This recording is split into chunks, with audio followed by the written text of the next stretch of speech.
یہاں پر حفاظتی ٹیکوں کی بات کی گئی ہے جس کے میں پرسنلی سخت خلاف ہوں.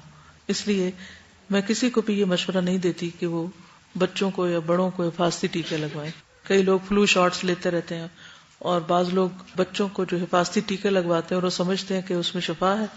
اگر آپ اس پر تھوڑی سی ریسرچ کریں تو آپ کو پتہ چل جائے گا کہ یہ بذات خود بچوں کے اندر کتنی ڈسیبلٹیز پیدا کر دیتے ہیں. اس کا علاج کچھ اور ہو سکتا ہے. یعنی ایسی چیزیں ان ٹیکوں میں شامل کی گئی کیونکہ مجھے کسی نے اتنی بڑی کتاب دی تھی، وہ ابھی یہاں نہیں ہے میرے پاس، کینیڈا میں دی تھی، اور میں نے خود اپنی آنکھوں کے سامنے بچوں کے اوپر ان ٹیکوں کے لگانے کے بعد کے ری ایکشن دیکھے.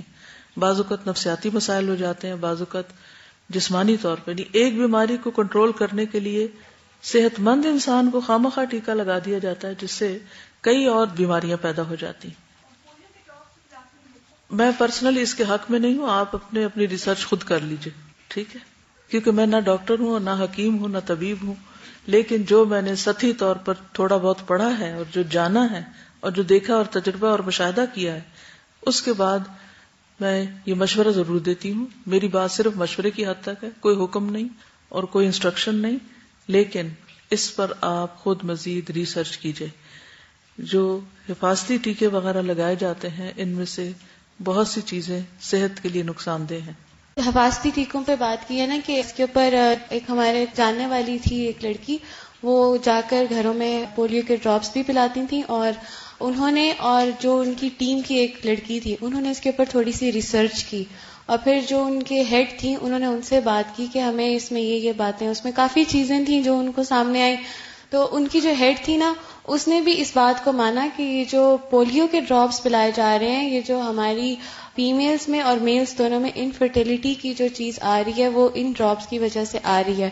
اور اس کے بعد تھوڑی سی اور تحقیق کی تو یہ واقعی میں ایسا تھا. انہوں نے جب یہ چیز چھوڑی تو تھوڑی سی انہوں نے آبزرویشن بھی سٹارٹ کی، اور کافی لوگوں سے پوچھنے کے بعد یہ بات ثابت ہو گئی تھی کہ اس کے بہت زیادہ ایفیکٹس ہیں، اثرات ہیں. جو لوگ یہ کام کر رہے ہیں ان کو بھی پتہ ہے کہ اس کے اثرات ہیں، لیکن وہ کر رہے ہیں. السلام علیکم.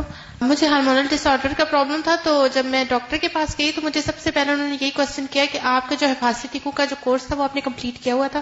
تو میں یہ سمجھی کہ شاید کیا ہوا ہے پھر بھی پتہ نہیں کیوں پرابلم ہے. تو انہوں نے مجھے یہ چیز اب اس وقت بتائی کہ عام طور پہ یہ جو ہارمونل ڈس آرڈر لڑکیوں میں اور مردوں میں بھی عام طور پہ اب زیادہ ہونا شروع ہو گیا، وہ اسی وجہ سے ہوتا ہے کہ وہ ہم لوگ یہ سمجھتے ہیں کہ بچوں کا کورس کمپلیٹ مسٹ کروانا چاہیے، اور اس کی وجہ سے بہت زیادہ پرابلمس ہو رہی ہیں.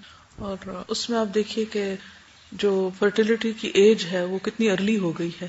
7 to 10 ایئرس کی ایج میں بھی بچیوں کو پیریڈز ہو رہے ہیں. اگر ارلی فرٹیلیٹی شروع ہو گئی ہے تو ارلی ختم بھی ہو جائے گی. شادیاں لیٹ ہو رہی ہیں، اور فرٹیلیٹی جو پیریڈ ہے وہ بھی آپ دیکھیں 30s میں مینوپاز شروع ہو رہے ہیں. اس کا مطلب ہے کہ عورت بچہ پیدا کرنے کے قابل ہی نہیں رہی. تو اس طرح کے بھی بہت سے مسائل ہیں کہ جو غلط غذائیں، غلط دوائیں اور غلط طرز زندگی جو ہے اس سے کئی ایک اور نفسیاتی، جسمانی اور معاشرتی مسائل پیدا ہو رہے ہیں. بہرحال میرا کام صرف آپ کو ایک راہ دینا ہے. آپ ریسرچ خود کیجئے، خود جانیے اور پھر اس کے بعد فیصلہ کیجئے.